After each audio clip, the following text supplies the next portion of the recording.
obstacle course. And so when he's on a pet therapy visit, he's extremely chill. Really hard to make sure that our dogs have the right temperament. That, with the exception of the thunder today, might make them a bit nervous. They're not barking. They get along with each other very well, which is all part of our training. So I just wanted to bring him along today, even though I know he is a bit concerned about the weather. So let me tell you a little bit about myself. I am one of the directors of Faithful Paws. I also have the role of treasurer, and I'm also the facilities coordinator, which is probably the most important part. And that what I do on a day-to-day basis is work to find volunteers to go out on visits when we get requests. We do two types of visits: ongoing visits, where we will go to a facility on a weekly or a monthly basis; one-time visits, where we visit a facility maybe just one time during the year. That's particularly, we do a lot of one-time visits with high schools and universities during like finals weeks. We also do a lot of one-time visits with businesses. Businesses today, particularly after the pandemic, are really focused on the mental health and wellness of their staff. So they're asking us to come and be a part of that. One of the visits I'm looking forward to, in 2 weeks, we're going down to Clear Lake to visit with the engineering department at NASA.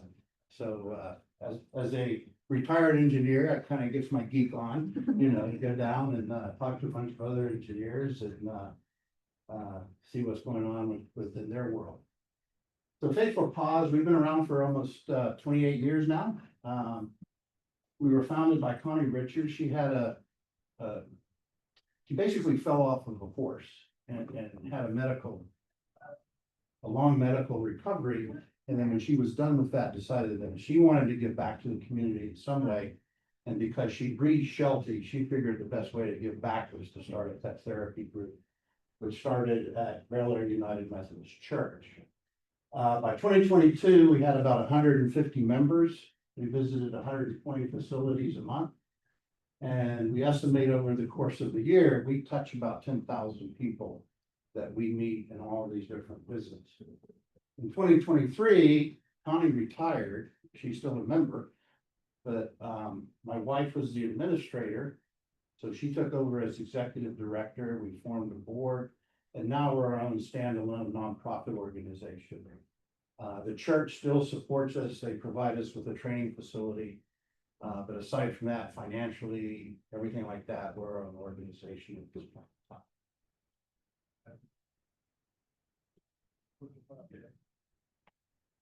So today we've got over 200 members. We make about 150 visits a month. We figure we touch about 30,000 people as we go to all these different visits. We did a United Airlines visit right before Christmas, so you can imagine 8 dogs working 8 hours. How many people we talked to at the airport? Is there passengers, flight attendants, pilots, airport staff? It was a very busy day. I had the privilege of playing Santa Claus. So Presso and I were I had to keep down the pilots not to run into the sleigh. Need to pay attention over the next couple of days. We're getting ready to get out there. But we do a lot of stuff. We visit schools, colleges, museums. The Children's Museum is a great place for us to engage with the general public. And we also visit on Century Days, which is when they bring children with autism or other issues come in on Mondays, and they really quiet the museum down so those people can visit. And of course, we visit, doesn't matter where we go, we want to visit the staff, residents, patients, students, teachers, everybody in the building is really sort of becomes our responsibility. Like I said, we do ongoing and one-time visits. What makes us sort of unique within Houston is we manage our own internal training program for pet therapy. It's a 5-week program. We have a professional trainer whose background is dog behavior. She's got about 3 degrees in that. So she really helps us train. It's a matter of training both us as a handler and training our dogs. The other thing which I think is really important is that we have our focus on pet health and safety. And I say that because a lot of facilities that we go to, they ask us about, well, your pets have rabies vaccinations. Do they have health records? And we track all of that for our members. So if a member's rabies vaccination expires, we go back to them and say, hey, you have to get that updated before you can visit again. And one of the other things, which I don't mention up there, is we maintain an insurance policy so that when we go out and visit, if there's any sort of issues or anything, we're covered by our own internal policy, and all of our members and their pets are covered by our insurance policy.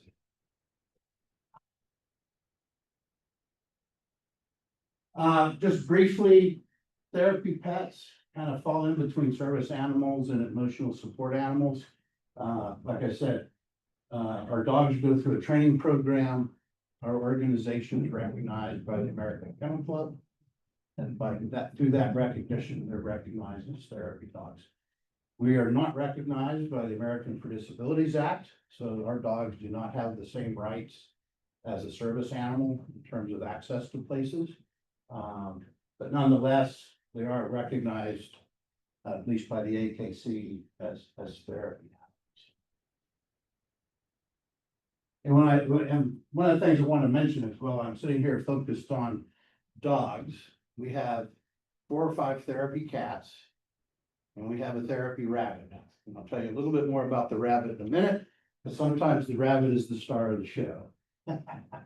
So what makes a good therapy pet? When someone comes to us and say they want to be a member, the first part of the discussion is, what's the temperament of their dog? Is it a very lively dog? Does it have moments where it's calm? How does it interact with other dogs?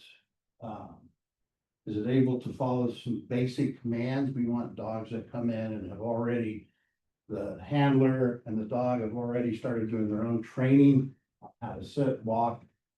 And like I said, compatible with other animals or people in public. One of the things my wife did with our dogs before they came into pet therapy was she would take them to one of Houston's got several town center style shopping centers. And she would take the dogs there and just walk in, up and down the sidewalk with all the people to socialize the dog and get them ready to go meet people. And of course, any dogs that like to be petted and engage with people. A lot of times our members work on getting their dogs to do tricks, and the AKC also issues trick dog titles when a dog gets to do so many tricks, and they can earn additional titles for the dog. So who benefits? Everyone. Residents, patients, students, staff, residents, handlers. I've been amazed that in my involvement the last 4 years, and particularly the last 2 years, how much this has changed me as an individual. And I'm the one doing the handling, I'm giving and not receiving, but haven't really realized until recently how much I do receive back from doing these visits. I mentioned we work with the Children's Museum with their autism program, and we've been featured a couple of times on Channel 2. They invite the Children's Museum in. They ask us to come along. We do visits in hospice. We do library reading programs. We've got about 6 libraries in the City of Houston system that we go to and do reading with the kids. We also do reading at elementary schools. Presto and I used to read to a 3rd grade class until the end of the school year this past year. So what do we get out of it? There's a lot of research that's been done, and we reviewed a lot of the different academic papers in order to really try to capture the benefits. But the benefits that are really important are the ones that you see every day when you go and visit with people. Just getting a dog can help decrease stress. I mean, that's probably the #1 thing that we focus on. Whether it's students taking exams, it's seniors in a senior living facility that, every day is difficult. Every day there's medical issues. Every day there's this, every day there's that. Spending 5 minutes with the dog is an incredible stress reduction. Reduction in blood pressure. My wife witnessed that at a hospital where she put the dog up on the bed and had one of those monitors, and the lady's blood pressure just went like this. And the lady was actually a vet tech. So she goes, all right, pick up Presto. So she takes Presto off and her blood pressure. And put Presto back. and it starts going down. So, my wife was, really watching this with sort of a quantitative approach, if you will. Increases the a positive outlook, energy level of people, long-lasting contagious happiness, improved work environment. We do a staff visit at Methodist Hospital, and being a research facility, everything they do, they want to track. So when we do our staff visit at Methodist Hospital, they have everyone do a survey. How are you feeling when you walk in? Scale of 1 to 10. They actually set up an app to do this. Average is 5. When they walk out, how do you feel? The average is 9.5. So it doesn't matter who we're visiting, we see that same impact everywhere we go. One of the things which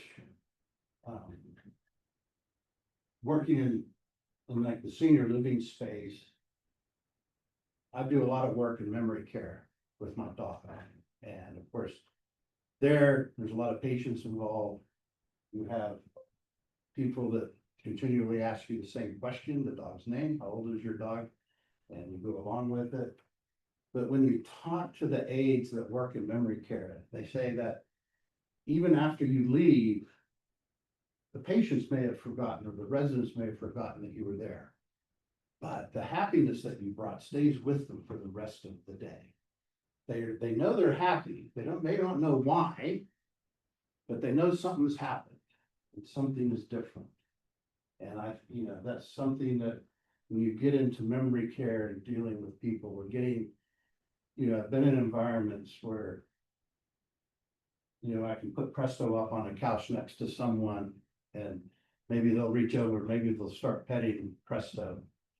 And then they start getting a smile, and you start seeing the connection between, they have probably had dogs in their past. This gives them an opportunity to kind of remind them of a time a long time ago, where they still have some memory about their life and the dogs that they had. And so this helps trigger that, and it really triggers sort of a increase in their happiness.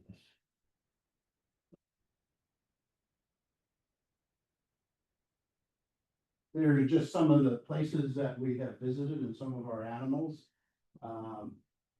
We are Presto and my wife work at Houston Methodist West Hospital. They visit there once a week. We have teams at almost every Methodist hospital within Houston, and about 40 people down at the medical center at Houston Methodist Hospital. So they attend the National Cancer Survivors Day as part of that event, because we spend a lot of time in infusion with people getting chemotherapy and everything. Events with kids, a patient at a hospital. This is Gertie. Unfortunately, Gertie is no longer with us with the tongue sticking out. She was such a hit at Methodist Hospital that in the medical center, they gave her own golf cart to get around. That's Rurik, one of our cats. I worked with Rurik at Grand Living at Riverstone. We visit there once a month, and the ladies really like to put Rurik on their lap and just sit there. We now have 2 cats that go there. Both Susan's got 2 cats, so we bring her and her daughter and the 2 cats. They do get a bit, they do shed a lot. So Susan has a roller, and when she's done with the cats, then she cleans people up and everything and gets as much fur off as they can.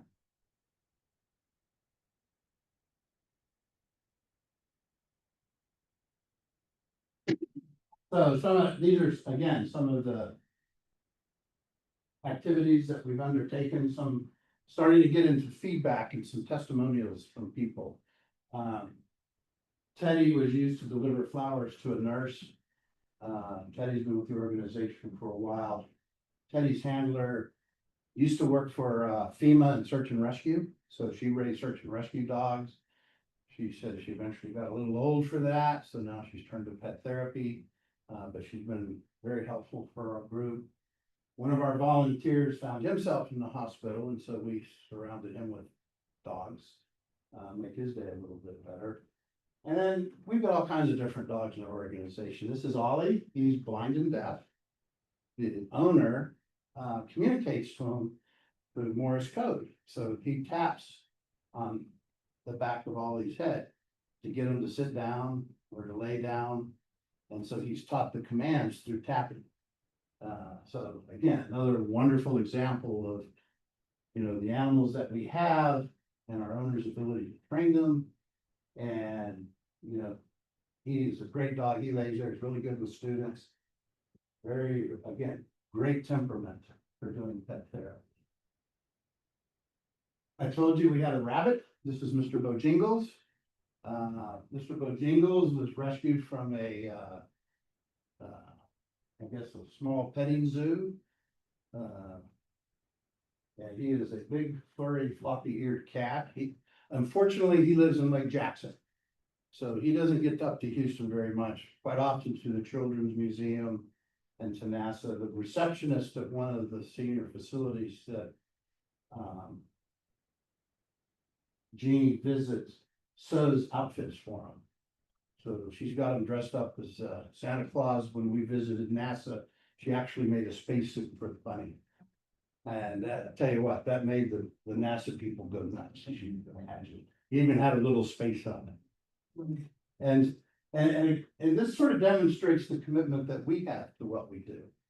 Again, there he is in bed with a patient being held by someone. Not sure where that location is.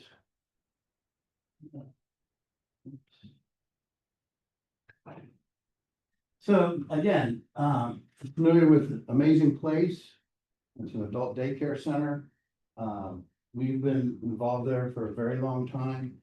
They're getting ready to open another facility out in Katy, and they've asked us to put a team together to work out there. And I've kind of highlighted it here, what are the important, everything changes when the dogs arrive. When they see the pets, they drop everything that they're doing and come out and want to play with the animals. We joke about what you hear 150 times a month in Houston is, here come the dogs. You walk into a hospital and the nurses are just so excited. And then that alerts the patients that the dogs are coming to visit them. And you can see a lot of our senior environment. That's actually my mother-in-law holding one of the dogs at one of the visits. One of the things we do work on, which is very important, is how to deal with people that are in wheelchairs, how to deal with people that are in walkers, so that we keep them safe and in a safe position. We don't want people leaning over a walker to try to pet a dog because they might fall over. We don't want them doing that in a wheelchair. So we try to, the bigger dogs, try to bring them alongside the wheelchair so that people just have to pet them this way. So it's all about maintaining the safety of people that we visit. And in fact, one of our training session focuses on this, and particularly a focus about visiting seniors, because that's where there's a lot of risk. Kids, when you're visiting with kids, what they want to do is pull the ears and the tail and play with the paws. And fortunately, Presto's pretty good. He's really great working with children that have autism. He'll just lay on the ground. They can come up and pull him like he was a stuffed dog, and he doesn't react to it.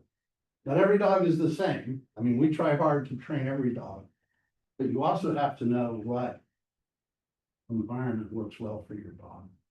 Not every dog is fit for every visit. We've got a couple of border collies, which are super energetic. They're a lot of fun. They will sit there and do tricks all day long, but they're not the right person for every visit. That they're not like a library dog that can sit down and read with the kids, so to speak.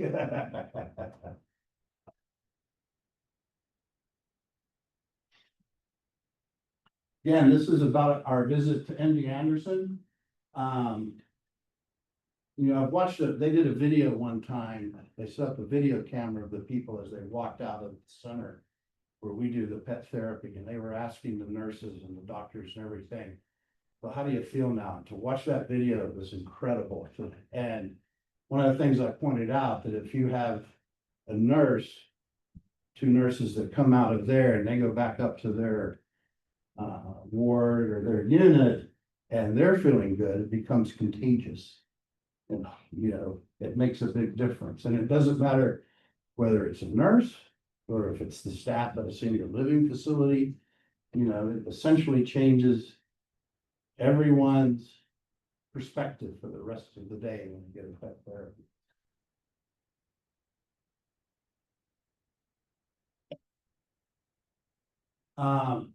Diane Akers is one of our members.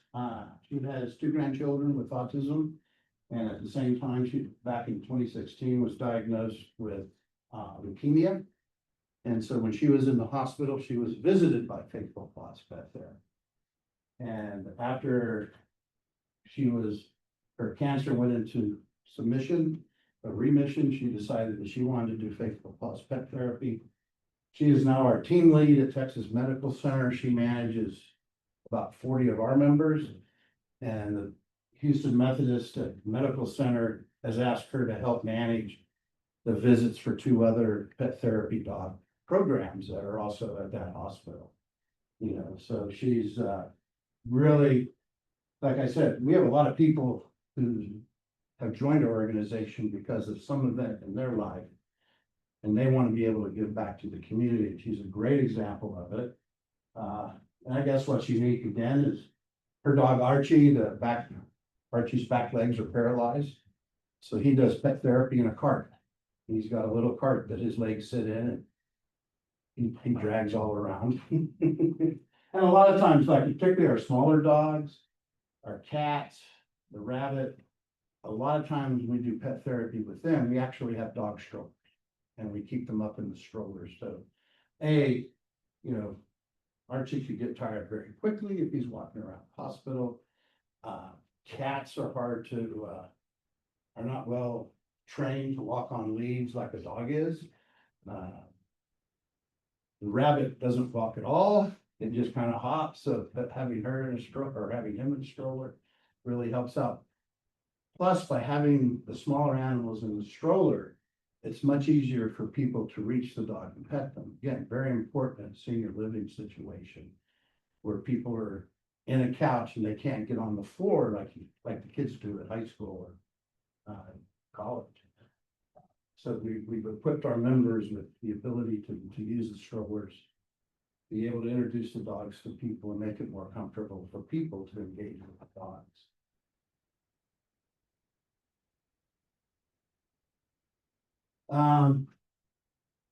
Dr. Stasny is a retired doctor at Texas Methodist in the Medical Center. What was unique is he's got a very nice dog, Dr. Duke. He wanted to bring that dog to Texas because he still has an office there, even though he's retired. He works on some other activities within the hospital. And the management of Texas Methodist Hospital said, you can bring your dog to the hospital under one condition. You have to be sponsored by Faithful Paws. So he contacted us. We went through the training program with him. Because of his, position within Texas Medical or Texas Methodist, he kind of does visits when he's ready to do them. He does a lot of work with the nurses there. He will actually go on Christmas Day to the hospital with his dog. You'll find some nurse somewhere and just say, I'm taking over your shift. You can go home and be with your family. That's the kind of individual he is. But he really enjoys having the dog, visiting the hospital. And he really focuses on the nurses. He focuses on staff.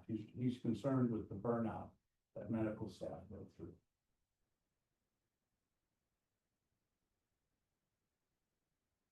Again, this was another individual. He was a member of Faithful Paws, and unfortunately his dog passed away. And then when he ended up in the hospital, we get to visit him. And so he really talks about, well, it was interesting to be able to go out and give. He said it was amazing to be able to receive pet therapy. And he said it finally dawned on him how much he was giving to people when he was on the receiving side of pet therapy. When he was in the hospital. So, want to learn a little bit more how to get involved? Like I said, we've got ongoing and one-time visits. People that are interested in becoming a member. Our organization, all of our volunteers are unpaid. We don't have any paid positions within our organization. We don't have a lot of overhead to really go along with us. We're funded primarily through the membership fees that our members pay and the fees that we get from new members and donations. So we certainly rely on businesses that we visit to provide donations.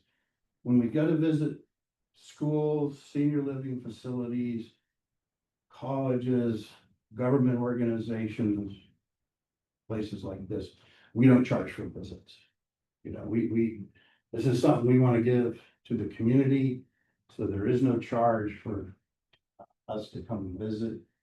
And like I said, we do have our website. I also have some information up here if you'd like to get a card on the organization and a little bit of a write-up sheet, which you can take on the way out. I wanted to close with two things. First of all, like I said, I spent 38 years working for Chevron in the oil and gas business. I never imagined that I would be doing pet therapy as much as I love my dogs. And it's really made a big difference to me. Back in December, we got a request to go to the Texas Prison Medical Unit in Dickinson. And so this is a full-fledged, relatively low security prison. It primarily houses prisoners that are, it's sort of like the senior living facility of the justice system, of the prison system. The prison has a hospital in Galveston, so inmates can transit, if they need to go to the hospital, transit through this facility. It's also a facility that women that come into the prison system that are pregnant go to this facility until they give birth. And so we actually were able to, took a while to get organized, but we eventually went to we did a visit. There were 3 of us. Fortunately for us, one of our members is a retired OBGYN, and she was from Clear Lake. And one of her facilities that she worked at was this prison. So she was able to give us all the background, the do's and don'ts, what do you do in a prison, what the prison warden had done a good job of briefing us, but Jenny gave us the real facts of the whole thing. And as we go through, and we're there with Presto, and we stopped, I was talking to one of the ladies, and she made a comment. She goes, I haven't petted a dog in 27 years. And she was crying, I was crying. Presto, were you crying? But those are the types of things that, from a handler's perspective, that can really touch your heart. Things that you've never experienced, or the relief that you're giving people for a few minutes can make a significant difference. I have a final thought. I did a visit on Monday to a senior facility in Katy. And there were 2 of us, and we visited with a lady. She was bedbound, very, very cognitive. But she's probably over 90 years old, and with 2 dogs in her room, and having a great conversation with her about her and her family and the family dog. As we get ready to leave, she said to us, we hunt for things to make us smile. And the dogs did it today. And I think whether it's pet therapy or what, I think when you think about people in senior living facilities, that statement holds true every day. And I think we were able to bring a smile to her. And I think it made a big difference to her that day. She got pictures with the dog. She sent them to her kids. And looking forward to going back and seeing her again.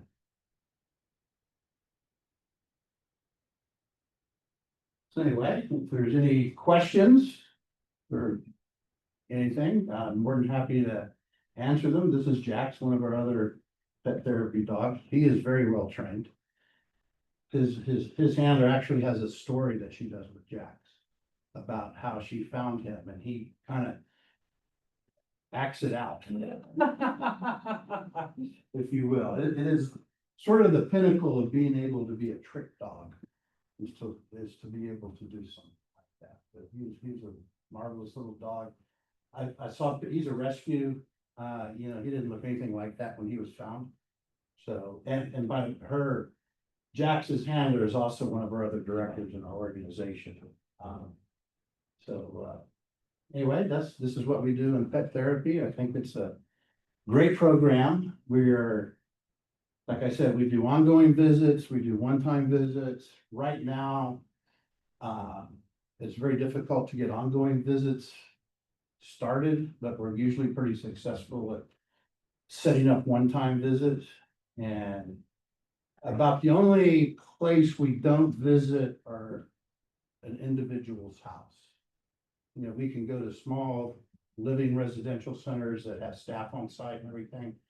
But we typically don't go to someone's house. It's primarily a security and safety issue. They may have other animals there that we're not aware of, and we don't want to start a dog fight or any problems like that. I know some senior facilities on the larger side, they do allow their residents to have dogs, so we're very careful when we know there's other dogs in the building. But most of the time, people keep those up in their rooms anyway, so that usually we don't come across them, we just know about them.